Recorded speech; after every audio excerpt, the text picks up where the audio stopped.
কয়েকদিন ধরে আমার এত ভুলো মন, আমি লাস্ট 24 তারিখে জিমে এসেছিলাম অ্যান্ড এসে আমি আমার টাওয়েলটা ফেলে রেখে গেছি। তো আমি ভেবেছিলাম আজকে 26 তারিখ, আমি 25 তারিখে যেহেতু আসিনি ক্রিসমাসের জন্য, তো আজকে 26 তারিখ আমি ভেবেছি এসে আমি টাওয়েলটা পেয়ে যাব। তো এসে যে ক্লিনার সে আজকে ছুটিতে আছে, বুঝতে পেরেছো? তো আমি আমার টাওয়েলটা পাইনি। তো এখন জিমে তো একটা নিয়ম আছে যে জিমের শ্যুজ, জিমের টাওয়েল অলওয়েজ নিজেদের ক্যারি করতে হয়। তো উইদাউট টাওয়েল তো আমি কোনো রকম কিছু করতেই পারবো না। আজকে আমার লেগ ডে যেহেতু, আর আমাকে ওয়েটটা তুলতে হবে। তো আমি এখন সুইগি থেকে আমার টাওয়েল অর্ডার করেছি, দেখি এখন ওয়েট করছি আমি সুইগি থেকে কী টাওয়েল আসছে। জানি না, 300 টাকা দাম নিল একটা টাওয়েলের।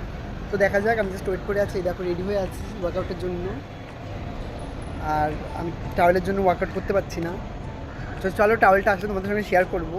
তো দেখো কয়েক মিনিটের মধ্যে চলে আসবে আমার ডেলিভারিটা, অ্যান্ড দেন ফাইনালি চলে এসেছে আমার ডেলিভারি। এই দেখো ডেলিভারি বয় দাঁড়িয়ে আছে আমার জিমের সামনেই। আর আমি এটা পেমেন্ট করা ছিল যেহেতু পেইড অনলাইন পেমেন্ট। তারপরে এই দেখো দুটো কম্বো আমি অর্ডার করেছিলাম, ভেবেছিলাম এটা একটা, তারপর দেখলাম না, দুটো কম্বোই আমি অর্ডার করেছিলাম।